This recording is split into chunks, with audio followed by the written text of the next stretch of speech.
Assalamualaikum warahmatullahi wabarakatuh. Perkenalkan, nama saya Muhammad Priyatama Hibir.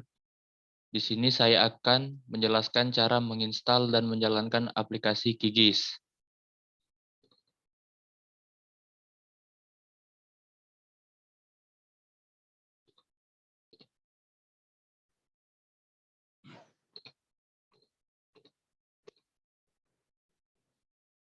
Di sini kita tunggu saja sampai aplikasi terinstall.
Jika sudah, buka folder QGIS yang telah terinstall, kemudian buka QGIS yang ke nomor 4. Tunggu sampai aplikasi terjalankan. Berikut adalah aplikasi QGIS yang telah dijalankan. Di bagian atas ini yaitu menu. Menu merupakan sekumpulan perintah berbaris untuk melakukan tugas-tugas tertentu pada QGIS. Menu berisi project, edit, view, layer, setting, plugins, vektor, raster, database, web, dan help. Di bawah menu berisikan toolbar. Toolbar merupakan sekumpulan perintah berbaris untuk melakukan tugas-tugas tertentu. Di bagian sini yaitu TOC atau daftar isi. Memuat layar-layar digunakan dalam proyek. TOC bisa berisi berbagai macam format data. Di bagian Recent Project yaitu data frame. Mungkin ini saja yang dapat saya sampaikan. Lebih dan kurangnya saya mohon maaf. Saya akhiri. Wassalamualaikum warahmatullahi wabarakatuh.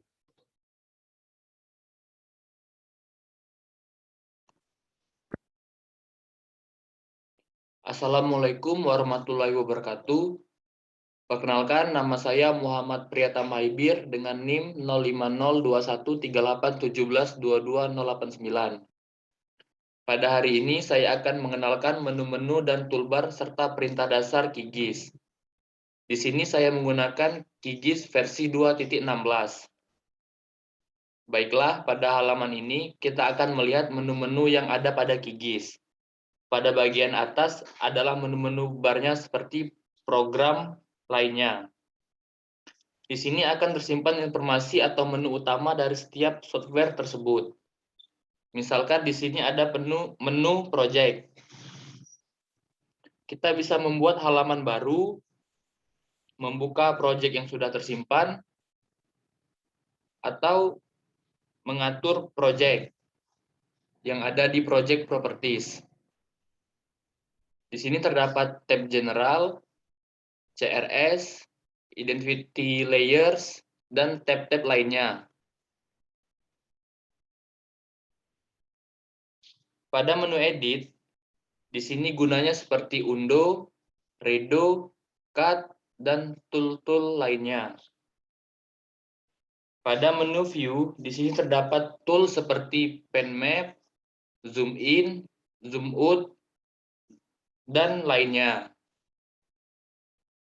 Di menu layer, kita bisa membuat layer baru atau file yang baru. Atau kita bisa menambah layer-layer yang sudah ada sebelumnya. Seperti add vector layer, add raster layer, add PostGIS layer, dan lainnya.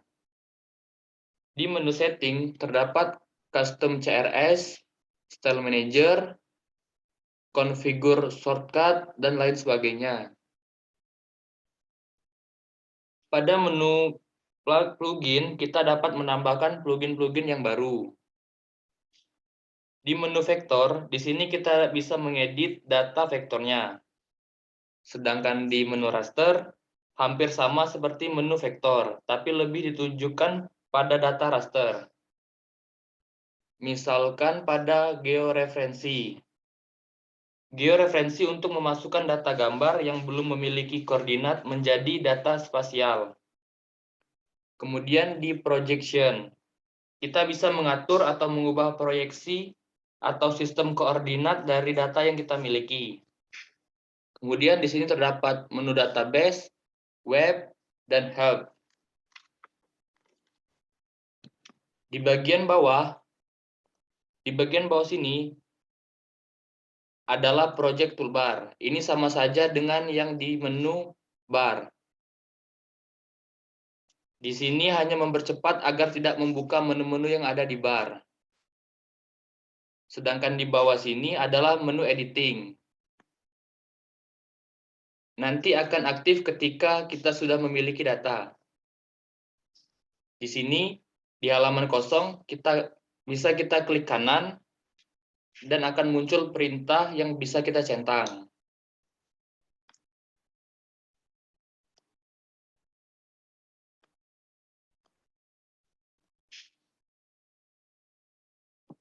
Di bagian bawah ini terdapat koordinat. Koordinat ini menunjukkan posisi di mana kursornya berada.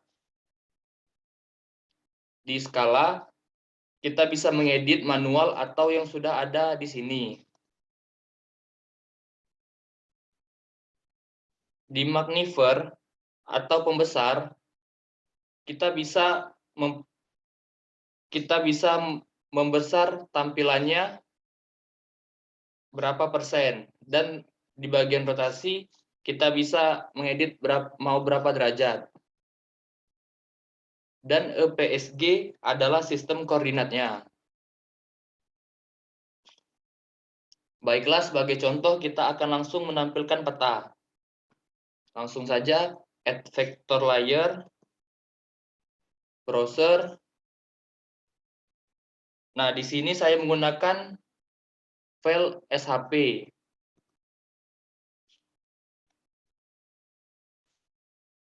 Langsung saja kita pilih admin 0 countries.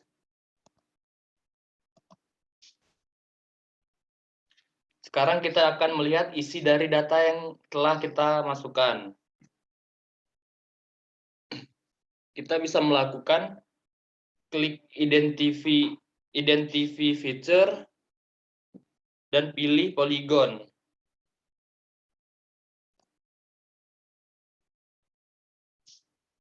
Maka akan muncul informasi dari poligonnya.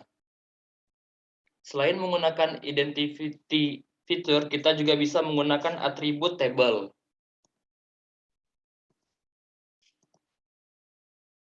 Caranya klik kanan pada nama di layer seperti ini. Klik open attribute table. Maka tampilannya kurang lebih seperti ini.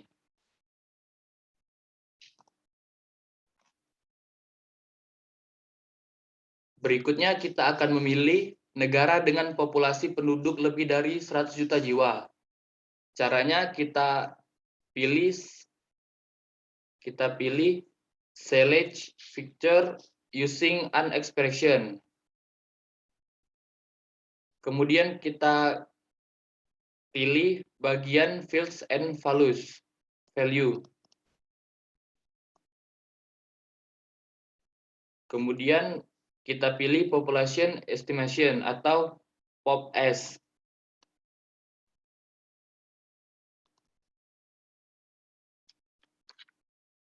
Langsung saja kita masukkan angka 100 juta.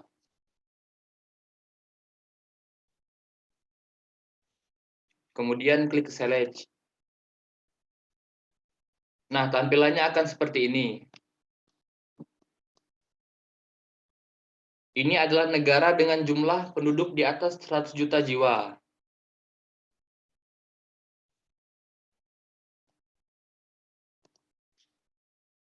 Dan di bagian atributnya kita bisa memilih jumlah penduduk di atas 100 juta jiwa dengan cara mengklik show select feature. Nah, jadi ini adalah negara-negara yang penduduknya di atas 100 juta jiwa. Kemudian, bagaimana jika kita ingin melihat penduduk di atas 100 juta jiwa, tapi hanya di bagian Asia? Caranya, kita kembali lagi ke halaman tadi. Kemudian, kita ketik N, dan kita cari region UN. Kemudian sama dengan klik all unique Asia. Kemudian select.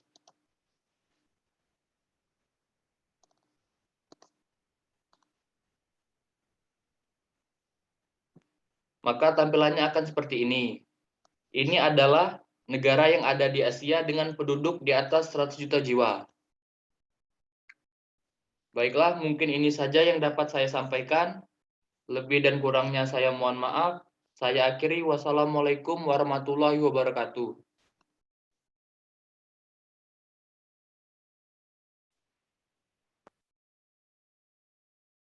Assalamualaikum warahmatullahi wabarakatuh.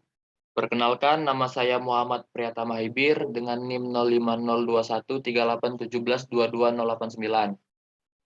Pada hari ini saya akan memasukkan data melakukan labeling dan styling. Pada halaman ini kita akan memasukkan data menggunakan menu layer, add vector layer. Di sini saya menggunakan file SHP.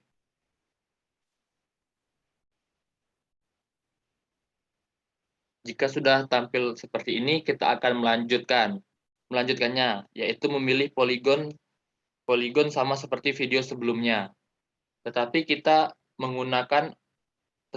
kita menggunakan open attribute table di video sebelumnya, pada video kali ini kita menggunakan cara berbeda, yaitu klik kanan pada layer, properties, query builder, population estimation, 100 juta.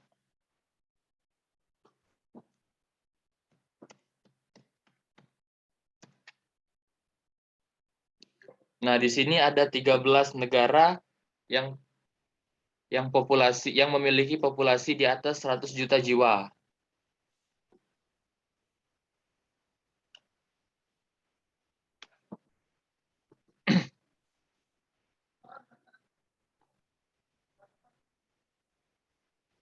Kemudian hasilnya akan seperti ini. Negara-negara yang tidak muncul adalah negara yang populasinya di bawah 100 juta jiwa.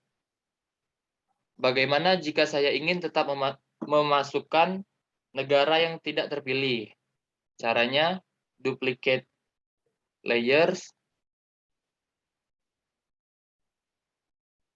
kemudian properties, query builder, hapus bagian population estimation.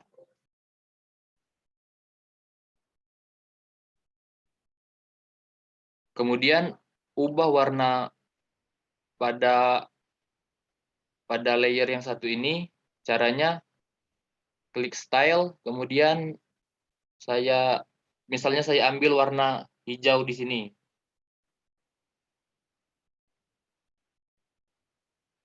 Maka hasilnya akan seperti ini. Negara-negara yang berwarna hijau adalah negara yang populasinya di atas 100 juta jiwa, sedangkan negara yang berwarna biru adalah negara yang populasinya di bawah 100 juta jiwa.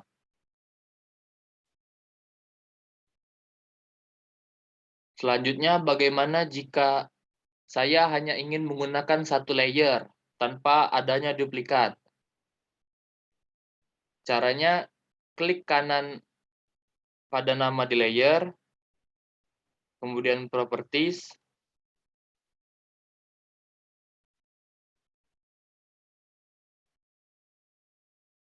di bagian styles, simbol ubah menjadi categorize.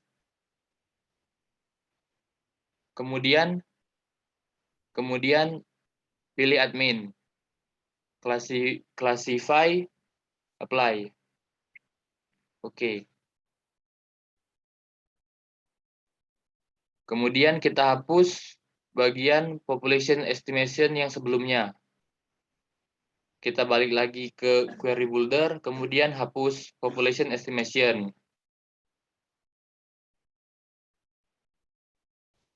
Maka hasilnya akan seperti ini.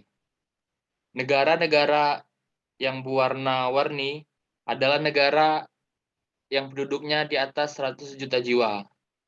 Kemudian negara yang berwarna coklat atau poligon yang berwarna coklat adalah negara yang penduduknya di bawah 100 juta jiwa.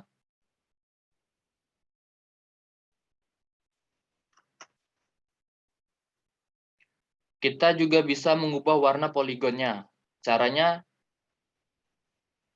double klik pada warna di sini. kita bisa mengubah warna di bagian fill atau simple fill. Misalnya kita ubah negara yang populasinya di bawah 100 juta jiwa menjadi warna ungu muda. Maka hasilnya seperti ini. Negara yang berwarna ungu muda adalah negara yang populasinya di bawah 100 juta jiwa. Tadi kita memilih negara ini menggunakan query builder. Apakah ada cara lain selain query builder? Caranya klik kanan, kemudian properties,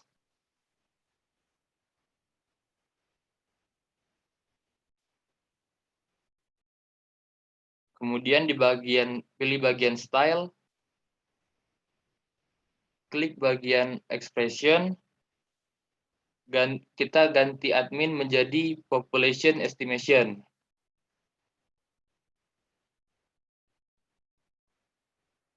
Di atas 100 juta jiwa.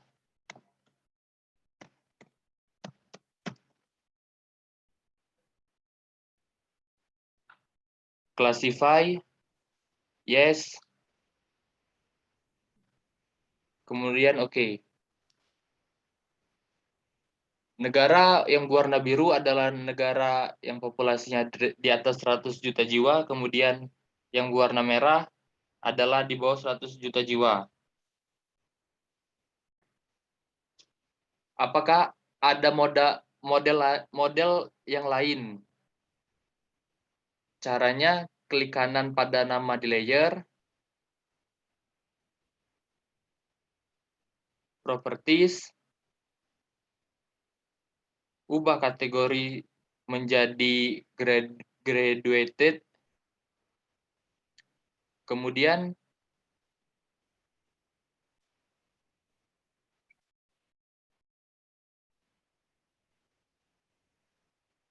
pilih population estimation di bagian kolom di sini.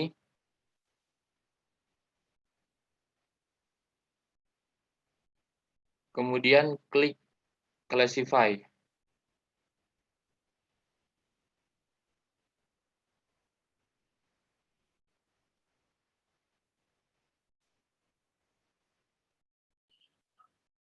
Maka hasilnya akan seperti ini. Jika pembagiannya kurang bagus, kita ubah equal interval menjadi natural breaks. Klik apply, kemudian hasilnya seperti ini. Maka jumlah penduduk akan disesuaikan dengan gradiasi warna.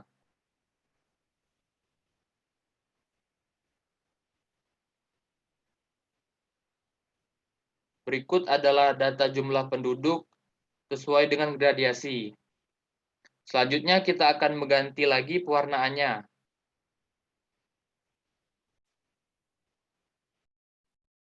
Caranya ubah graduated menjadi inverted polygons.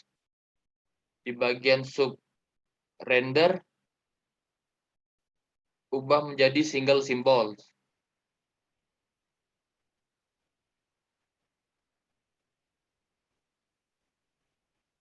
Kemudian pilih warna yang kita inginkan. Misalnya di sini saya memilih warna hijau.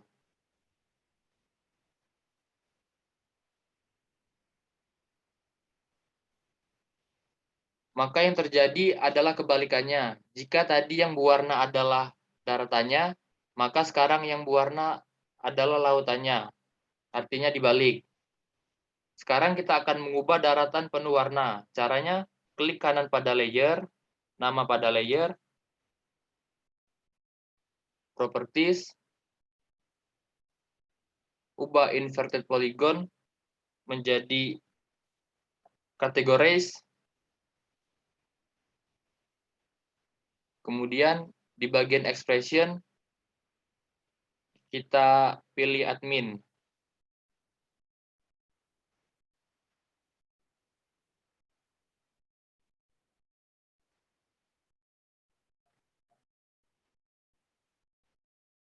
klik classify. Maka hasilnya akan seperti ini. Semua negara akan mempunyai warnanya masing-masing. Kemudian bagaimana jika saya ingin mengganti warna pilihan warna negara yang saya pilih? Misalnya negara Indonesia. Caranya, pilih nama Indonesia di bagian layers, kemudian double klik. Nah, di sini kita bisa mengubah warna melalui fill atau simple fill. Saya akan mengubah warna melalui simple fill. Nah, di sini saya akan memilih warna abu-abu atau putih. Kemudian di bagian outline adalah bagian garis tepi dari poligon ini. Di sini saya memilih warna merah.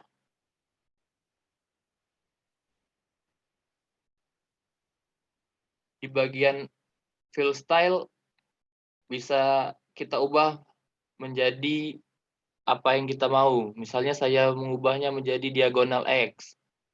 Kemudian saya klik OK. Maka hasilnya akan seperti ini.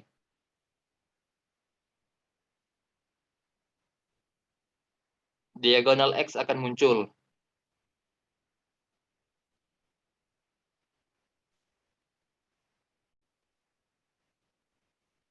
Baiklah, mungkin ini saja yang saya dapat sampaikan. Lebih dan kurangnya saya mohon maaf. Saya akhiri. Wassalamualaikum warahmatullahi wabarakatuh.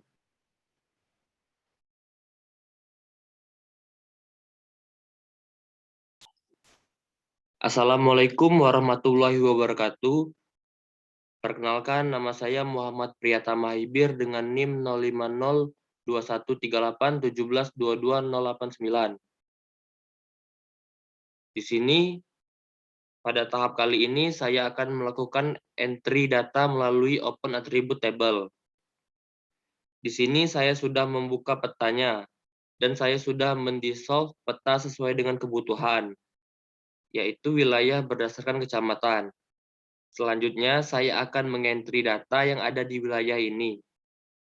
Langsung saja saya buka Open Attribute Table.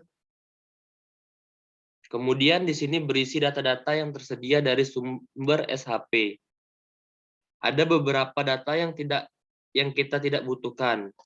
Jadi bisa kita hapus, seperti data desa, data KW batas, dan seterusnya. Untuk bisa mengedit tabel ini, saya harus mengaktifkan toggle editing mode. Jika sudah aktif, maka akan ada beberapa menu dan tools yang aktif. Untuk menghapus kolom, menggunakan delete fields. Kemudian pilih kolom atau variabel yang ingin dihapus.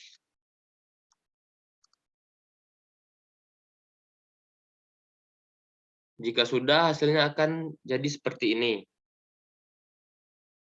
Untuk menambah data yang akan saya tambah, yaitu saya punya data seperti ini. Di sini ada data kecamatan, jumlah penduduk, dan kasus DBD. Data yang di sini adalah data simulasi untuk latihan, bukan data yang sebenarnya. Saya akan mengentry data yang tadi. Untuk menambah kolom, kita klik New Field, kemudian di bagian nama, jumlah penduduk. Di bagian nama variabel, tidak boleh ada spasi, jadi saya menggunakan underscore. Di bagian komen, saya buat jumlah penduduk.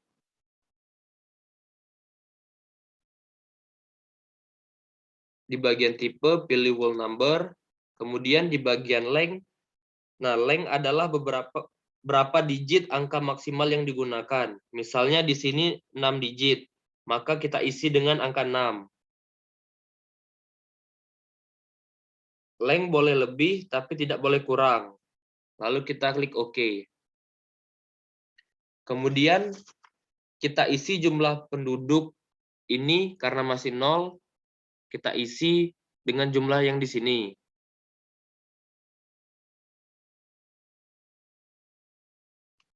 Untuk mempersingkat waktu, saya akan men-skip video ini sampai data selesai saya isi.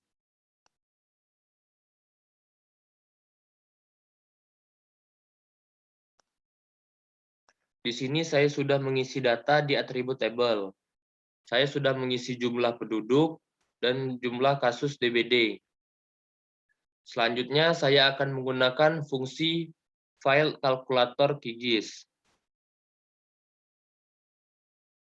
Fungsi file kalkulator QGIS adalah untuk mengenerate angka yang keluar berdasarkan rumus yang telah dibuat. Misalnya pada kasus ini, saya sudah punya data penduduk dan data jumlah kasus DBD. Untuk menemukan IRDBD atau Incident Rate DBD per kecamatan, rumus yang saya gunakan yaitu jumlah kasus DBD dibagi jumlah penduduk memakai konstanta 1000. Caranya, klik Open File Calculator,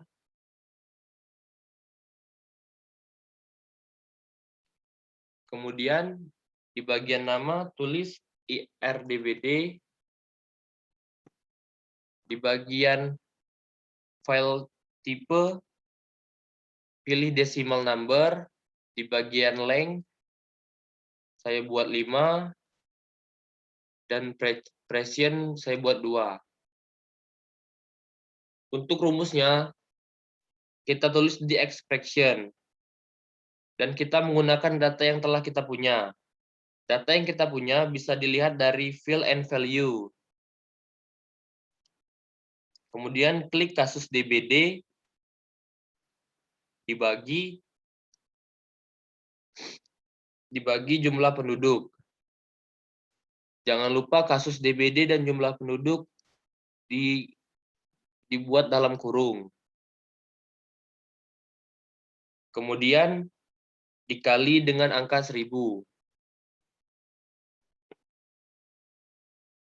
Ciri kalau berhasil, output reviewnya akan keluar seperti ini. Kalau sudah, kita klik OK.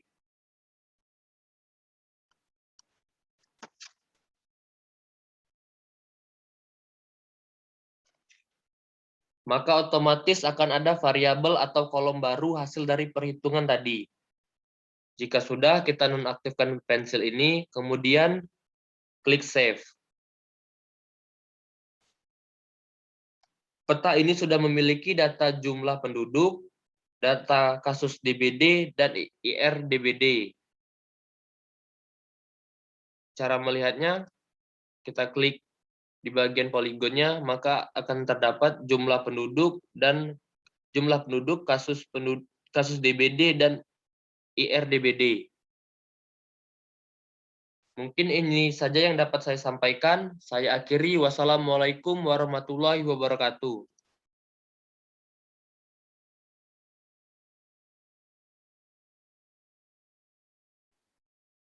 Assalamualaikum warahmatullahi wabarakatuh. Perkenalkan, nama saya Muhammad Priyata Mahibir dengan NIM 050213817-22089. Pada tahap kali ini, saya akan melakukan visualisasi data dalam bentuk peta. Di sini saya akan melakukan 2 visualisasi. Yang pertama adalah visualisasi peta kecamatan, dan yang kedua adalah visualisasi incident rate DBD.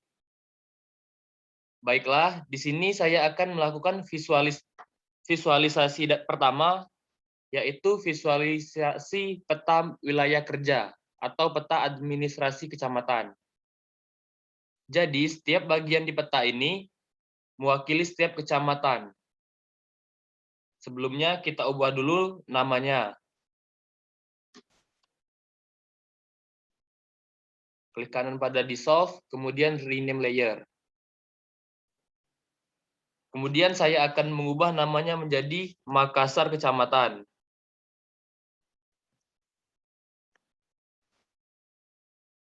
Karena saya tidak butuh lagi peta Makassar kelurahan, maka saya akan menghapus layer pada peta kelurahan.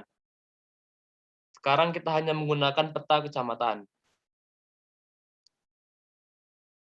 Untuk menvisualisasikan peta kecamatan atau administrasi kecamatan, biasanya setiap bagian kecamatan kita beri warna yang berbeda. Caranya klik kanan, kemudian klik properties, kemudian pada bagian single symbol, kita pilih categorize. Kemudian di bagian value kita pilih kecamatan, classify. Kemudian pada bagian color maksudnya kita pilih di sini, kita bisa bebas memilih warna yang kita inginkan. Misalnya saya ingin memilih warna ini. Nah, di sini ada satu atribut yang tidak ada atributnya. Sebaiknya akan kita hapus. Caranya klik atribut tersebut dan klik tanda minus atau delete.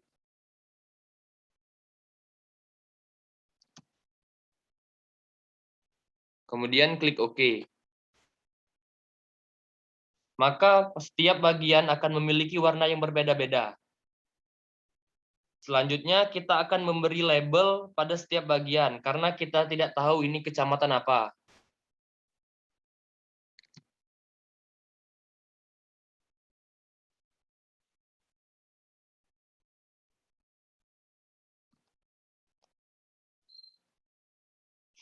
Caranya kita bisa klik layer labeling atau simbol ABC berwarna kuning.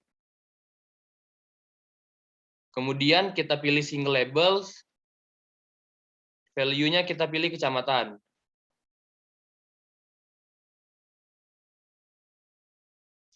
Jadi hasilnya akan seperti ini. Di sini kita bisa mengganti jenis font-nya. Caranya di bagian font ini kita bisa memilih font-font yang kita inginkan. Misalnya di sini saya akan memilih font ini.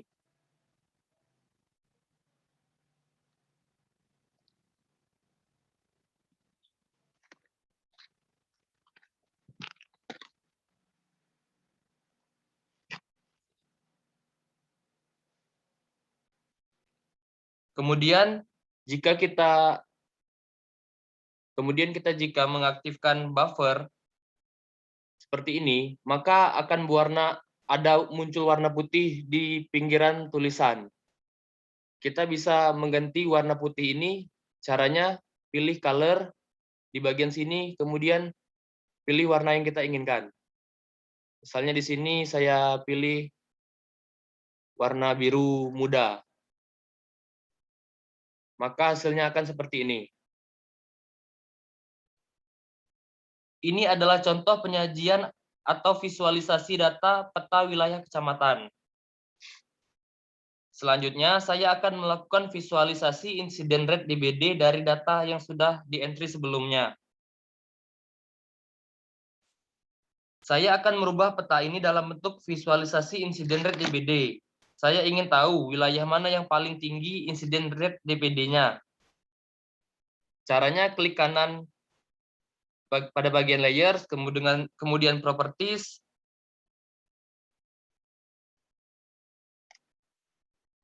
untuk data yang bersifat angka, lebih baik kita memilih graduated. Kemudian pada value-nya kita pilih IRDBD. Kemudian untuk warnanya, di sini saya memilih red. Karena semakin merah warnanya, maka semakin tinggi insiden rate-nya. Selanjutnya kita anggap kita mempunyai 3 kategori, yaitu jika IRDBD-nya rendah, kalau kurang dari 6, dan IRDBD sedang jika 6 sampai 7, dan IRDBD tinggi jika di atas 7. Karena ada 3 kelas, maka di bagian bawah sini kita ubah menjadi 3.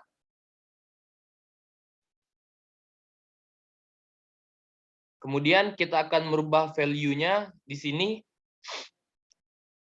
Di sini kita klik lower value-nya 5,3. Karena angka paling rendahnya adalah 5,3. Upper-nya kita buat menjadi 5,9.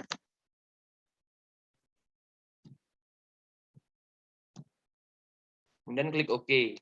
Di bagian legend-nya kita ubah menjadi ER rendah.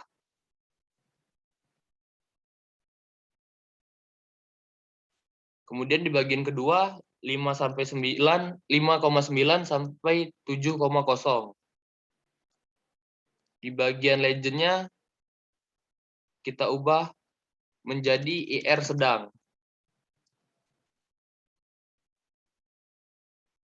Di bagian bawah sekali kita hanya mengubah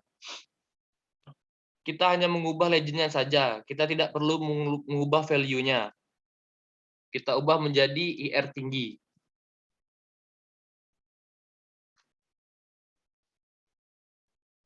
Kalau sudah, kita klik apply, kemudian OK. Maka hasilnya akan seperti ini. Dari sini sudah tervisualisasi datanya bahwa beberapa kecamatan yang IR-nya tinggi adalah Manggala, Panakukang, Bontoalo, Wajo, Ujung Tanah, dan Ujung Pandan. Sedangkan IRDBD rendah adalah Kecamatan Makassar, Rapocini, dan Mariso. Mungkin ini saja yang dapat saya sampaikan. Saya akhiri, wassalamualaikum warahmatullahi wabarakatuh.